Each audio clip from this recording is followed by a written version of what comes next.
আমরা গত ক্লাসে আমাদের বাংলা দ্বিতীয় পত্রের ব্যাকরণ অংশ থেকে সমাস নির্ণয়ে দ্বন্দ্ব সমাসের মাঝামাঝি পর্যায়ে ছিলাম। আশা করি তোমরা বাসায় অবশ্যই চর্চা করেছো।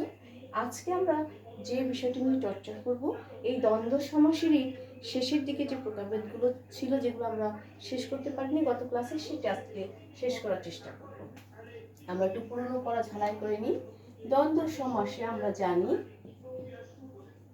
প্রকারভেদে আমরা জেনেছি যে দ্বন্দ্ব সমাস বিভিন্ন প্রকারের আছে। তার মধ্যে আমরা মিলনার্থক দ্বন্দ্ব সমাস, বিপরীতার্থক দ্বন্দ্ব সমাস, বিরোধার্থক দ্বন্দ্ব সমাস, সহচরী দ্বন্দ্ব সমাস, দুটো সর্বনাম যোগে, দুটো ক্রিয়া যোগে, দুটো বিশেষণ যোগে, দুটো ক্রিয়া বিশেষণ যোগে এই পর্যায়ে ছিলাম। এবং অলুক দ্বন্দ্ব সমাস, এই অলুক সমাস দিয়ে আমরা শেষ করেছিলাম, অলুক দ্বন্দ্ব সমাস দিয়ে।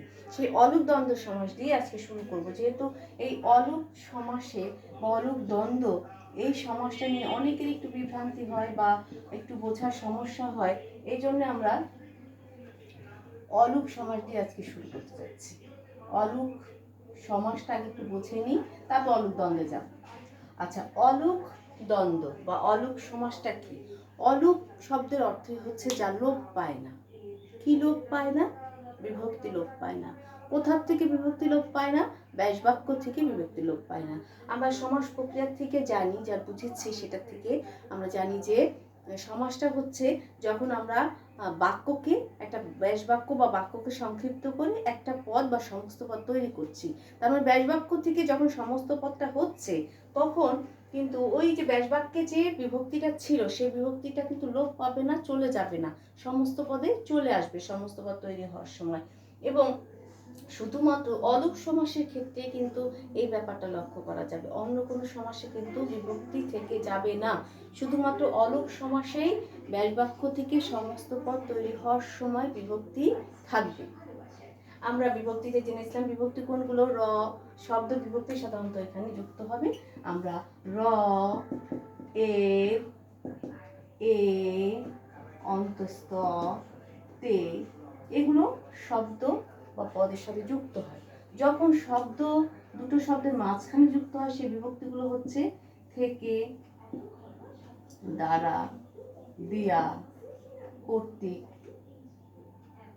এগুলো যুক্ত হয়।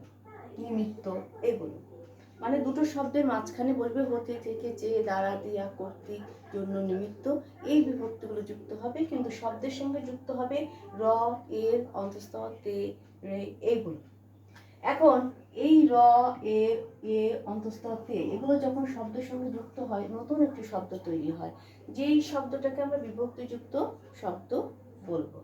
এখন এই যে আমরা একটা বেশ বাক্য লিখি, যেমন মায়ে ঝিয়ে, এখানে একটা ও দিলাম, কারণ বাক্যটাকে সম্পূর্ণ করতে হলে, অর্থপূর্ণ করতে হলে এখানে ও ব্যবহার করতে হবে, যেটা দ্বন্দ্ব সমাসের পরিচয় দিচ্ছে। মায়ে ও ঝিয়ে, এটাকে যদি আমরা সমস্ত পদ করি কি হবে? মায়ে ঝিয়ে। এখানে আমরা লক্ষ্য করি যে মা হচ্ছে মূল শব্দ, তার সাথে এ বিভক্তি, ঝি হচ্ছে মূল শব্দ, তার সাথে এ বিভক্তি যুক্ত হয়েছে। তার মানে এখানে বিভক্তিযুক্ত সমস্ত পদ। যখন বিভক্তিযুক্ত সমস্ত পদ হবে, তখন আমরা প্রথমেই সমস্ত পদটা দেখেই বুঝতে পারবো যেটা অলুক সমাস হবে।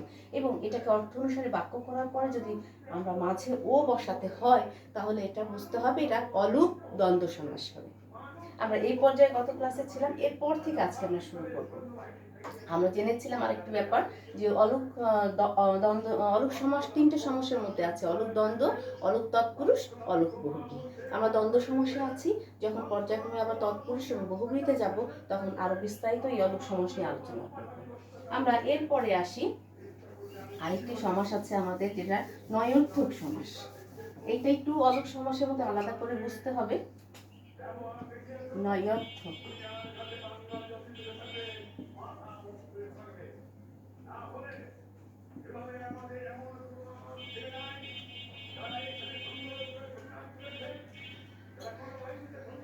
ন, নেই, নাই, নয়, এগুলোকে কি বলা হয়? নয়োর্থক অব্যয়। আমরা একটু মুখস্থ করে ফেলি। ন, নেই, নাই, নয়, এগুলো হচ্ছে নয়োর্থক অব্যয়।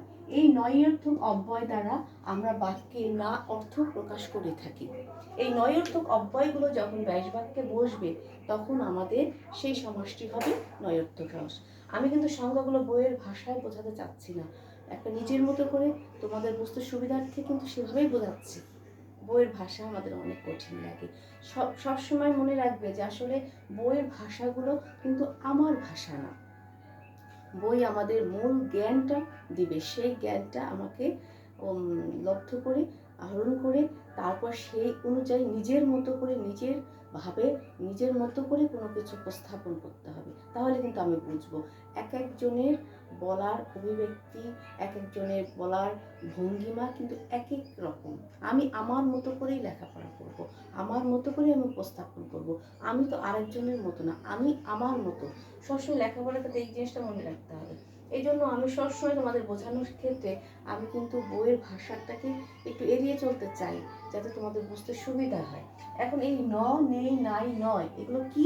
নঞর্থক অব্যয়। এই নঞর্থক অব্যয় যখন আমরা ব্যাস বাক্যে দেখবো সেটা কিন্তু নঞর্থক সমাস হয়ে যাবে।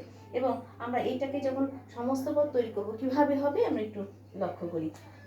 এই নঞর্থক সমাসটাও অলুক সমাসের মতো তিনটা সমাসের মধ্যে থাকবে: নঞর্থক দ্বন্দ্ব, নঞর্থক তৎপুরুষ, নঞর্থক বহুব্রীহি। তবে নঞর্থক দ্বন্দ্বের ব্যবহার কিন্তু খুবই কম। নঞর্থক তৎপুরুষ এবং নঞর্থক বহুব্রীহির ব্যবহারটাই বেশি।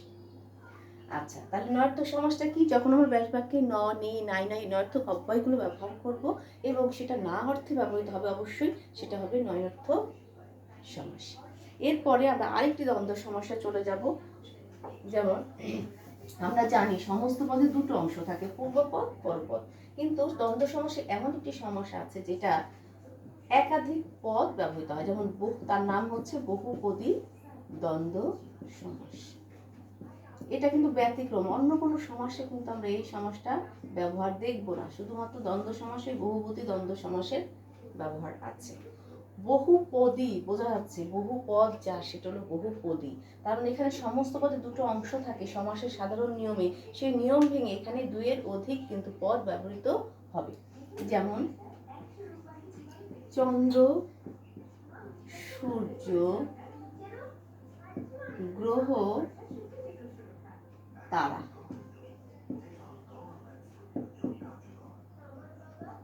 এটাকে যদি আমরা ব্যাস বাক্য করি, চন্দ্র, কমা, হাইফেন উঠে যে এখানে খেয়াল করো, এখানে প্রত্যেকটা শব্দের মাঝখানে হাইফেন আছে। সমস্ত পদ যখন থাকবে হাইফেন দিয়ে হবে। হাইফেন মানে আমরা জানি পদ, এর বাংলা হচ্ছে পদ সংযোগ চিহ্ন। যদিও চন্দ্র, সূর্য, গ্রহ তারা আলাদা শব্দ হিসেবে আমরা দেখছি, কিন্তু যখনই হাইফেন যুক্ত হবে প্রত্যেকটি শব্দের মাঝখানে তখন বুঝতে হবে এটা আসলে একটি পদ। এই চন্দ্র হাইফেন, সূর্য হাইফেন, গ্রহ হাইফেন, তারা, এটা একটা সমস্ত পদ। এটাকে আমরা ব্যাস বাক্য করলে হবে চন্দ্র, যখন ব্যাস বাক্য করবো তখন এই হাইফেন উঠে যেয়ে কমা হবে।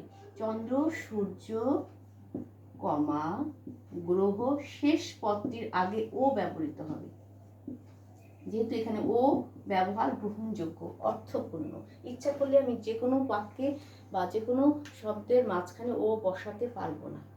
তাহলে এখানে আমরা একটু খেয়াল করি, আমরা জানি সমস্ত পদে দুটো অংশ থাকে, পূর্বপদ, পরপদ, কিন্তু এখানে চারটি পদ রয়েছে এবং তারা হাইফেন দ্বারা যুক্ত হয়েছে বলে কিন্তু এক পদ। সমস্ত পদ সবসময় এক পদ হয় এবং এটাকে যখন ব্যাস বাক্য করবো নিয়ম হচ্ছে হাইফেনের পরিবর্তে কমা হবে এবং শেষ পদের আগে ও এবং আর, যেখানে যেটি অর্থপূর্ণ হয় সেটা ব্যবহার করতে হবে।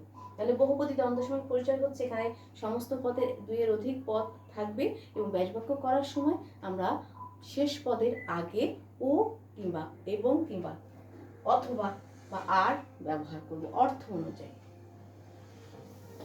আচ্ছা, তাহলে আমরা আরেকটি দ্বন্দ্ব সমাসের পরিচয় আমরা জানবো, সেটি হচ্ছে এক শেষ পদী। সেটা বহু পদের খুব কাছাকাছি, এক শেষ পদী দ্বন্দ্ব সমাস। একটু খেয়াল করি, আমরা এই সমাসটা নিয়ে অনেকের বিভ্রান্তি থাকে, বহুপদীর সাথে মিলে যায়। আমরা একটু যেই উদাহরণটা দিয়ে সেটা তুমি মানে বিভ্রান্তিতে পড়ি, সেই উদাহরণটি দিয়ে আমরা বোঝার চেষ্টা করি। এটা একটা সমস্ত পদ। আমরা এটাকে ব্যাস বাক্য করলে হবে সে, কমা, তুমি ও আমি। খেয়াল করি শেষ পদটা হচ্ছে আমি, আমি থেকে আমরা। এই ধরনের সমাসকে বলা হচ্ছে এক শেষ পদী দ্বন্দ্ব সমাস। আমরা ও ব্যবহার করছি শেষ পদের আগে।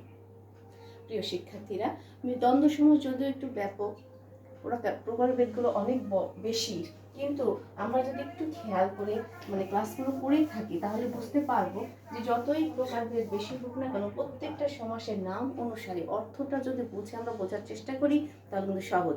মিলনার্থক দ্বন্দ্ব সমাসে দুটো পদের মধ্যে, সমস্ত পদের দুটো অংশের মধ্যে মিলন সম্পর্ক থাকবে। বিপরীতার্থকের ক্ষেত্রে দুটো পদের মধ্যে একটা বিপরীত অর্থ প্রকাশ করবে।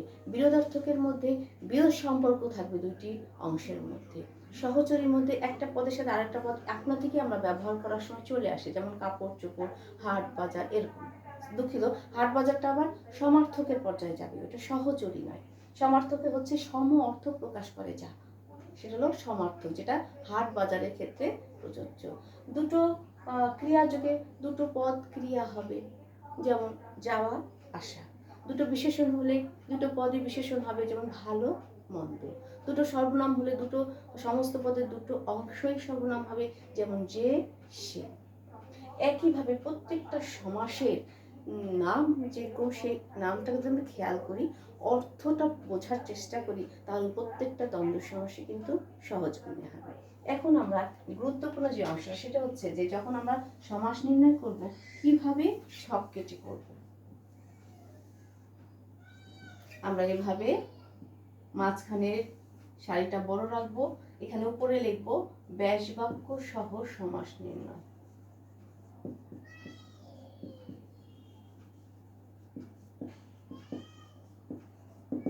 আচ্ছা, এখানে সমস্ত পদ, মাঝে ব্যাস বাক্য, যেখানে এই অংশটা বড় রাখতে হবে, শেষে অংশ হচ্ছে সমাসের নাম। এই অংশটা ব্যাস বাক্যের অংশ থেকে একটু ছোট, সবচেয়ে হবে ছোট হবে সমস্ত পদ, সমাসের নাম। এখন আমার প্রশ্নে যে সমস্ত পদ দেওয়া থাকবে, যেমন আজকে আমরা করলাম আমরা, করেছি মায়ে ঝিয়ে,